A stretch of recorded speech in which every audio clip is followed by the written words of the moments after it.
Et les amis, donc on se retrouve pour une nouvelle vidéo, donc on se retrouve sûrement encore pour une présentation de mangaka, mais là je me suis fait genre un espèce de planning, donc restez à la fin de la vidéo si vous souhaitez en savoir plus, voilà.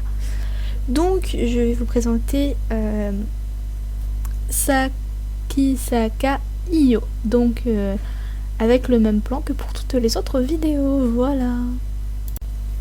Donc je vais vous présenter Sakisaka. Du coup, on n'a pas beaucoup d'infos sur elle, vraiment, j'ai cherché, etc. Mais j'ai pas trouvé d'infos. Pas plus que c'est une femme, qu'elle est née le 8 juin à Tokyo, qu'elle est d'origine japonaise. Voilà.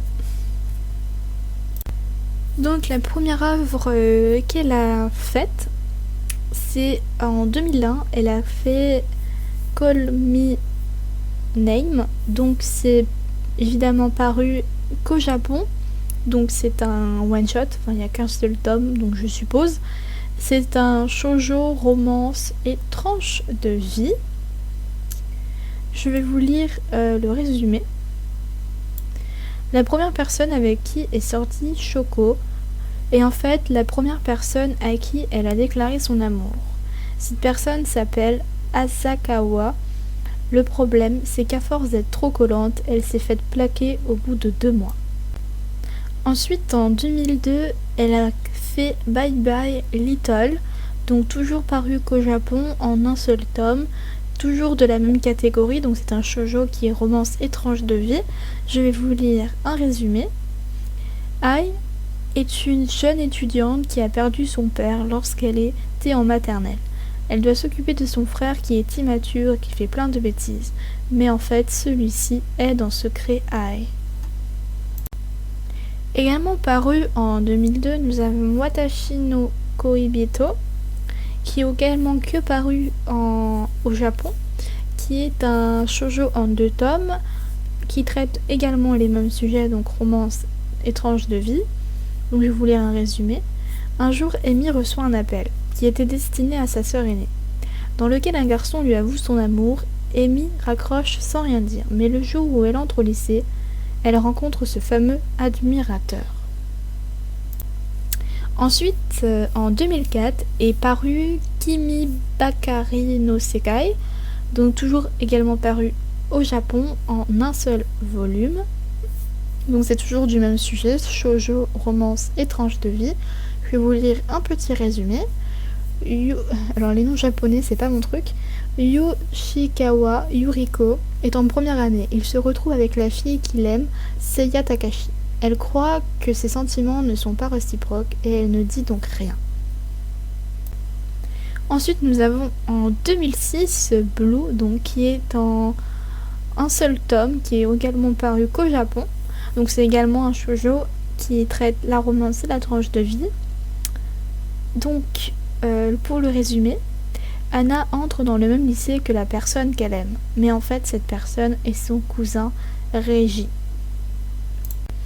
Donc ensuite on a 2007, donc avec Mascara Blues, qui est paru qu'au Japon également, avec un tome.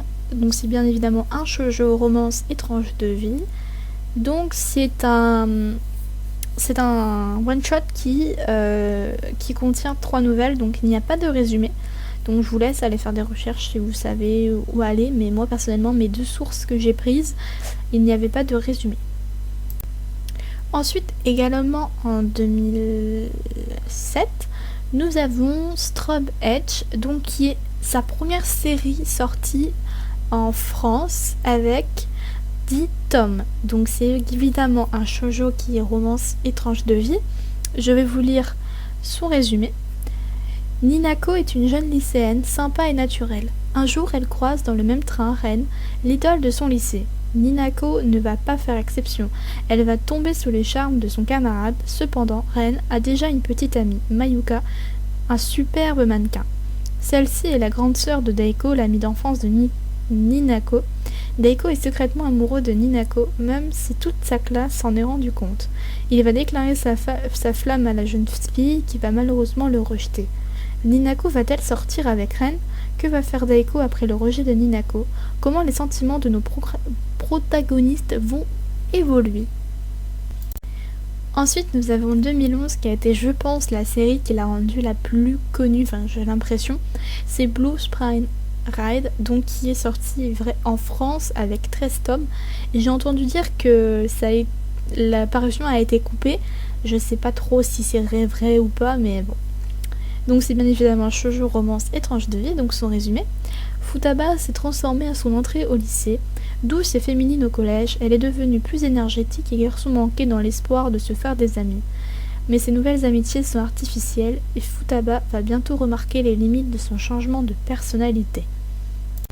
Donc on a en 2013 Ore Ride qui est paru bien évidemment qu'au Japon en un volume car c'est un spin-off des mangas Ao Ride et de Ore Monogatari de Sasaki Iyo et de Kawahara Kazune. Donc je vais vous lire le résumé. Un jour en allant à l'école, Mabushiku et Guda Takeo se rentrent dedans et échangent leur corps. Comment vont-ils vivre cette expérience et vont-ils réussir à ne pas se faire repérer par leurs amis?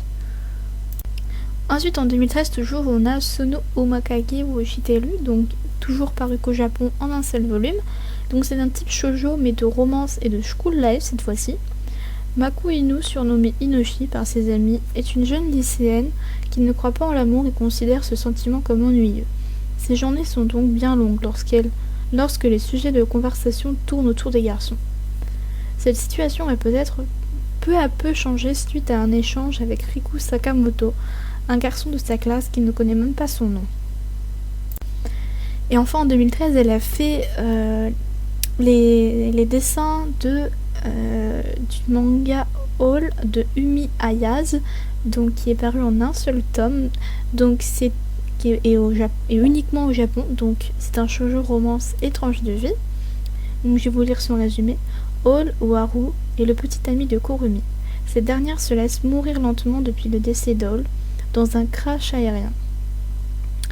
Q01 est un robot humanoïde. Son créateur lui donnera l'apparence du défunt All dans l'espoir que Q01 entre en contact avec Kurumi. Mais la jeune fille n'est absolument pas motivée à sortir de sa chambre face à un robot ayant l'apparence d'All.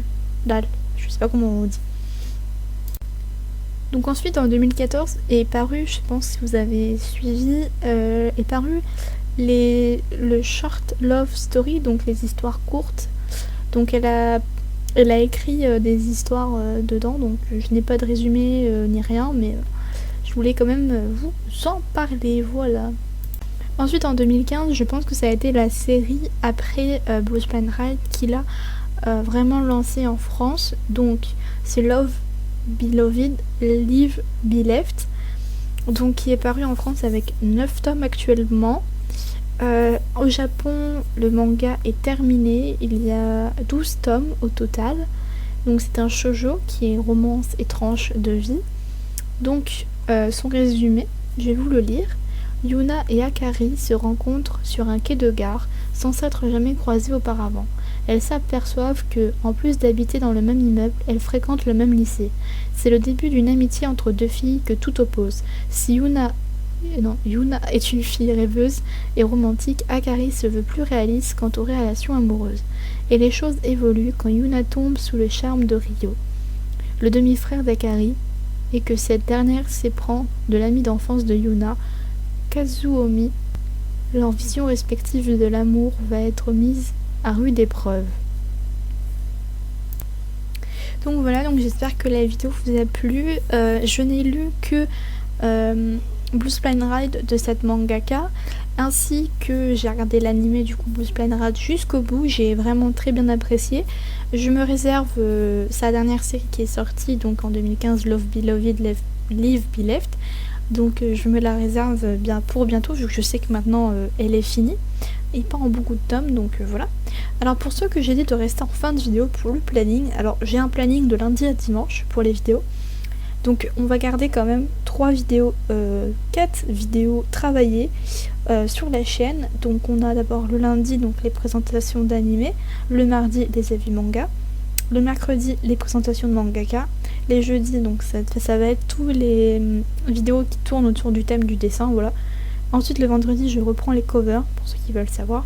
Le samedi ça va être vraiment sur le thème Harry Potter, j'avais vraiment envie de lancer cette série là. Et dimanche ça va vraiment, donc j'ai mis tag, mais ça va vraiment dimanche être des vidéos totalement posées, comme les avis manga par exemple, ça va vraiment être des vidéos très très posées, ou les sujets que j'ai envie de traiter, qui n'ont pas forcément de thème à proprement parler, voilà. J'avais vraiment envie de partir sur de nouvelles bases pour la chaîne. Donc voilà, je vous en parle, comme ça vous serez pas surpris d'avoir une présentation manga, encore une présentation manga aujourd'hui, donc voilà. Donc j'espère que la vidéo vous a plu. J'ai vraiment aimé faire ce mangaka là parce que honnêtement elle a un beau parcours je trouve, qu'on ne connaît pas forcément tous. Donc voilà, je trouve que c'est pas mal de se renseigner comme ça. Voilà, c'est mieux que les exposés de français, je peux vous le garantir. Allez, bye.